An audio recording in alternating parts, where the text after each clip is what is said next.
19শে জুলাই কোটা সংস্কার আন্দোলনের চরম পর্যায়ে পৌঁছে গিয়েছে। তখন সায়েন্স ল্যাব এলাকায় ছাত্র জনতাকে ছত্রভঙ্গ করতে পুলিশ নির্বিচারে গুলি চালায়। সেগুলিতে নিহত হয় সাংবাদিক তাহির জামান প্রিয়। তারই মহিয়সী মা তার সন্তানের আরো কয়েকজন সহকর্মীদেরকে নিয়ে নিউ মার্কেট থানায় মামলা করতে চান, কিন্তু সেখানে উপস্থিত রত রাফাতুল ইসলাম, সহকারী police commissioner new market zone, তিনি মামলা নিতে অস্বীকৃতি জানান। তিনি বলেছেন সেখানের দুটো নাম কেটে দিতে। দুটো নামে কারা কারা আছে, ওই ওসি সহ কর্মকর্তা আছে যাদের নির্দেশে নির্বিচারে পুলিশ গুলি চালিয়েছে, আর সেগুলিতে সাংবাদিক তাহির জামান প্রিয় সহ আরো কতজন মারা গিয়েছে পরবর্তীতে হয়তো জানা যাবে। তারা মামলা নিবে না।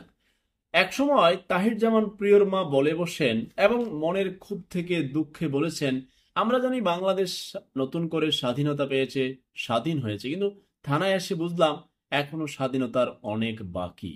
তিনি বলতে বাধ্য হচ্ছেন কারণ তার সন্তানের মামলা তিনি করতে পারছেন না একটা স্বাধীন দেশের থানাতে।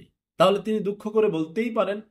পরবর্তীতে বেলা 11টা থেকে তারা মামলা নিবে না। পরবর্তীতে সাংবাদিক তাহির জামান প্রিয় যে বাংলাদেশের জন্য প্রাণ দিয়েছেন, তার মা অনশন করে বসেন, অবস্থান কর্মসূচি দিয়ে বসেন যে যতক্ষণ মামলা না নিবে আমার ছেলের, ততক্ষণ আমি থানা ছাড়ব না। বাধ্য হয়ে 21শে আগস্ট রাত 12টা 5 মিনিটে মামলা নেয়।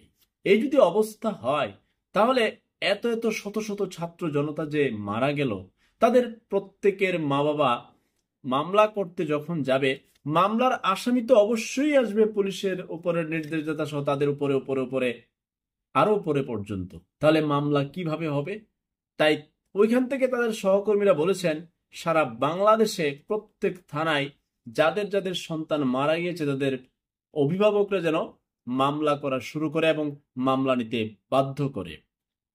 পুলিশ একটা রাষ্ট্রের জন্য খুবই প্রয়োজন, স্পেশালি বাংলাদেশের জন্য খুবই প্রয়োজন। পুলিশদের উদ্দেশ্যে বলতে চাই, আপনাদের সবাই খারাপ, ব্যাপারটা এরকম না। কিন্তু এই আন্দোলনকে কেন্দ্র করে ঠিক কতজন মনুষ্যত্বের বিকাশ ঘটিয়ে মানুষের মতো আচরণ করেছিলেন আমার জানা নেই। যারা করেছিলেন তাদের প্রতি ধন্যবাদ, সাধুবাদ। কিন্তু বেশিরভাগ অমানুষে পরিণত হয়ে নির্বিচারে পাখির মতো গুলি করে কোমলমতি শিক্ষার্থী সহ ছাত্র জনতাকে মেরেছেন। পথচারী, ব্যবসায়ী, চাকরিজীবী, অনেক পাগলকেও আপনারা মেরে ফেলেছেন। যমুনা টেলিভিশনে একটা নিউজে দেখলাম যে 20 তারিখে স্নাইপার শটে 1200 লোককে গুলিবিদ্ধ, এতে কত শত শত মারা গিয়েছে। এই যে এত সব করেছেন আপনারা, এখন যদি আপনারা বলেন এবং মামলা নিতে গেলে অস্বীকার করেন, তাহলে এই এত সব লোককে কে মেরেছে? সেই জানে ব্যথা যে এই আন্দোলনকে কেন্দ্র করে যার পরিবারের লোক চলে গিয়েছে। শত শত মানুষ চোখের আলো হারিয়েছে, শত শত মানুষ পঙ্গুত্ব বরণ করেছে। এত সব যে করেছেন, রাতে কি আপনাদের ঘুম হয়? আপনাদের ঘরেও তো সন্তান আছে। একজন পুলিশের গুলিতে পুলিশের এক সন্তানও মারা গেছে। সেই পুলিশ অফিসার বলছে যে একটা মানুষকে মারতে কতগুলো গুলি লাগে। কতগুলো গুলি লাগে স্যার, তার উপরের স্যারকে বলেছিল। নির্বিচারে মানুষ মেরেছেন। আপনাদের নিজেদের প্রতি এখন নিজেদেরই ঘৃণা হওয়া উচিত। আপনারা সেনাবাহিনীকে দেখে শিখেন। সেনাবাহিনীকে কি কম নির্দেশ দেওয়া হয়েছে, কম প্রভাব খাটানো হয়েছে আপনার মনে হয় ক্ষমতায় থাকার জন্য? সব করেছে। কিন্তু বাংলাদেশ সেনাবাহিনীর তরুণ অফিসাররা সেনা প্রধানকে এমন আকার ইঙ্গিতে বুঝিয়েছেন কোনোভাবেই তারা এই ছাত্র জনতার উপর গুলি তারা করবে না।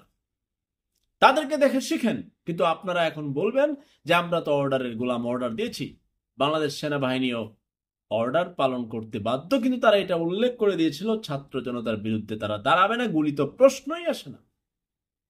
তাদের দেখে শিখেন, এই বাহিনীকে দেখে শিখেন যে কিভাবে সম্মান মানুষের কাছ থেকে নিতে হয় এবং ছাত্র জনতা মানুষের পাশাপাশি থেকে মানুষের ভালোবাসা অর্জন করে। আপনারা অর্ডার পেয়েছেন আর গোলামি করে, এক প্রকার দালালি করে, দাসত্ব অর্জন করে এদেশের নিরীহ মানুষকে নির্বিচারে পাখির মতো মেরেছেন। লজ্জা করে না? রাতে ঘুম তো আপনাদের হওয়ার কথা না। এরপরেও এখন বিভিন্ন মা বাবা যাচ্ছে বিভিন্ন থানায়, আপনারা তাদেরকে হয়রানি করছেন, মামলা নিতে চাচ্ছেন না। এত বড় দুঃসাহস দেখানোর অবস্থান এখনো আপনাদের আছে? সাহস আপনাদের হচ্ছে এখনো? একটু মানুষ হন, আপনাদের প্রয়োজন আছে বাংলাদেশে। কিন্তু যা করেছেন আপনারা, কোনো দিন বাংলার মানুষ আপনাদেরকে ক্ষমা করবে না, এবং পৃথিবীর এমন কোনো ক্ষমতা নেই আপনাদের বিচার থেকে রক্ষা করার মতো কেউ। কারণ সারা মানুষ তাদের ভেতরে মনের ক্ষোভ জমে আছে। আপনাদের বিচারের ট্রাইব্যুনাল হবে, বিচার হবে, তবে সেখানে যেন নিরপরাধ কেউ ঢুকে না যায়, সেদিকে দেশের মানুষ খেয়াল রাখবে। তবে যারা অপরাধ করেছেন, পালিয়ে বেড়াচ্ছেন, জয়েন করছেন না, কারণ আপনারা অপরাধ করেছেন, আবার অনেকে জয়েন করেও এখনো আপনাদের হেডম দেখাচ্ছেন, মামলা নিচ্ছেন না, এখনো হেডমার দেখায়েন না। যা করেছেন তো করেছেন। মানুষের অভিশাপ নিতে নিতে মজলুমের চিৎকারে কোনো দেয়াল থাকে না, আল্লাহর কাছে পৌঁছে যায় এবং সেটা কবল হয়। মহান আল্লাহ পাক মানুষকে অনেক বেশি ভালোবেসে সৃষ্টি করেছেন, সেই মানুষকে নির্বিচারে গুলি করে মেরেছে, যা অন্যায় অন্যায় অন্যায়, এবং তার কোনো ক্ষমা নাই নাই নাই নাই। আল্লাহ হাফেজ।